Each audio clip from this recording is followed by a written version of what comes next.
मुलांनो, काय छान वाटतंय गच्चीत. आकाश एकदम स्वच्छ दिसतंय.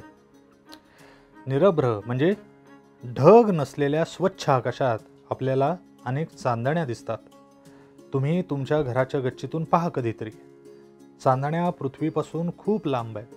त्यातील काही चांदण्या लुकलुकतात तर काही लुकलुकत नाहीत. काही चांदण्या मोठ्या आणि ठळक असतात. आकाशातील तारे, ग्रह हे एकमेकांच्या जवळ आहेत असं आपल्याला वाटतं. मात्र ते एकमेकांपासून लाखो किलोमीटर दूर असतात. आकाशातील सर्व वस्तूंना खगोलीय म्हणजे आकाशात असणाऱ्या वस्तू असं म्हणतात. ख म्हणजे आकाश, खगोल म्हणजे आकाशाचा गोल. चंद्र, सूर्य, ग्रह, तारे या खगोलीय वस्तू. इतर ताऱ्यांपेक्षा चंद्र आणि सूर्य पृथ्वीच्या जवळ आहेत. त्यांचा गोल आकार म्हणूनच आपल्याला सहज दिसतो. ज्या चांदण्या लुकलुकतात त्यांना तारे असं म्हणतात. तारे स्वयंप्रकाशित म्हणजे स्वतःचा प्रकाश असलेले असतात. ताऱ्यांचा प्रकाश कमी जास्त होताना दिसतो. सूर्य हा एक तारा आहे. सूर्य पृथ्वीपासून जवळ असल्यामुळे मोठा आणि तेजस्वी म्हणजे खूप प्रकाश असलेला असतो. सूर्याच्या प्रखर प्रकाशामुळे दिवसा चांदण्या दिसत नाही. सूर्यमाला बुध, शुक्र, पृथ्वी, मंगळ, गुरु, शनी, युरेनस, नेपच्यून असे अनेक ग्रह आणि सूर्य हा तारा यांना एकत्रितपणे सूर्यमाला असं म्हणतात. हे ग्रह सूर्याभोवती फिरतात. पृथ्वी एक ग्रह आहे. पृथ्वीला सूर्यापासून प्रकाश मिळतो. सूर्यमालेत ग्रहांबरोबर इतर खगोलीय वस्तू असतात. उदाहरणार्थ लघुग्रह, बटुग्रह, उपग्रह. ग्रहांची वैशिष्ट्ये.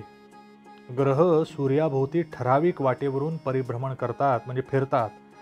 त्या मार्गाला ग्रहाची कक्षा असं म्हणतात. बुध हा सूर्यमालेतील सूर्यापासून सर्वात जवळ असणारा ग्रह आहे. नेपच्यून हा सूर्यमालेतील सूर्यापासून सर्वात दूर असणारा ग्रह आहे.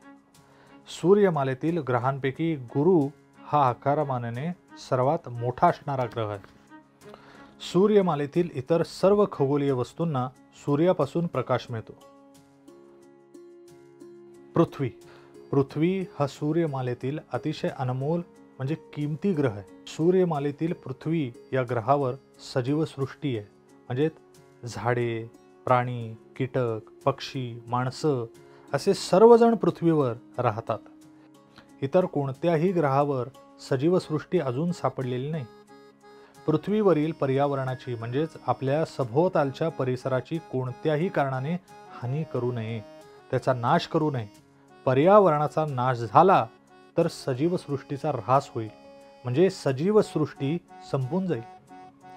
सूर्याचा आकार लक्षात घेतला आणि इतर ग्रहांचा आकार लक्षात घेतला तर सूर्यमालेतील इतर खगोलीय वस्तू आकाराने खूपच लहान आहेत. उपग्रह. ज्या खगोलीय वस्तू ग्रहांभोवती परिभ्रमण करतात म्हणजे फिरतात त्यांना उपग्रह असं म्हणतात.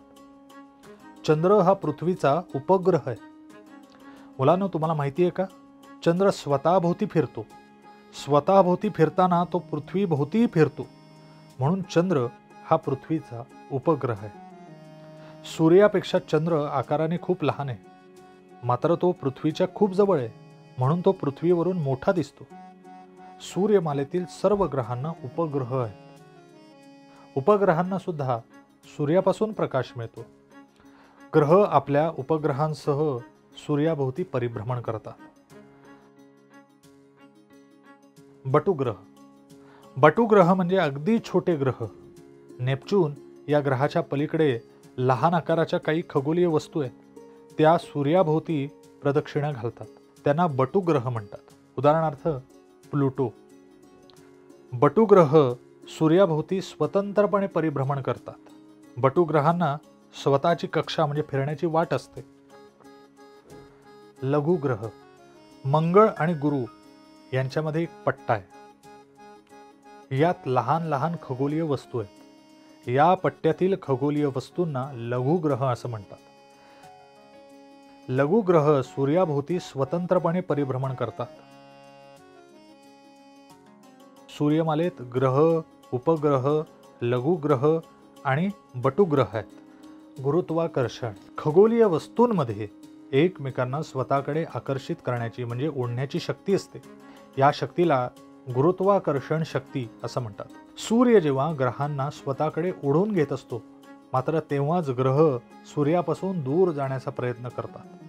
त्यामुळे प्रत्येक ग्रह सूर्यापासून ठराविक अंतरावरून फिरतो. म्हणजेच प्रत्येक ग्रह ठराविक कक्षेत परिभ्रमण करतो म्हणजे फिरतो. मुलांनो, तुम्ही चेंडू वर उडवला की थोड्या वेळाने काय होईल बरं? असं का होतं? पृथ्वीकडे गुरुत्वाकर्षण शक्ती आहे. पृथ्वीच्या गुरुत्वाकर्षण शक्तीमुळे पृथ्वीवरील वस्तू पृथ्वीवरच राहतात. उदाहरणार्थ, चेंडू किंवा एखादी वस्तू जोरात वर फेकली तरी ती शेवटी जमिनीवर येऊन पडते. झाडावरून फळ पडले किंवा पान गळाले तर गुरुत्वाकर्षणामुळे ते जमिनीवर पडते. अवकाश अवकाश म्हणजे मोकळी जागा. ग्रह, तारे ज्या मोकळ्या जागेत फिरतात ती जागा म्हणजे अवकाश. यालाच अंतराळ असंही म्हणतात. मानवाला खगोलीय वस्तूंचे संशोधन करण्यासाठी म्हणजे त्यांचा अभ्यास करण्यासाठी अवकाशात जावे लागते.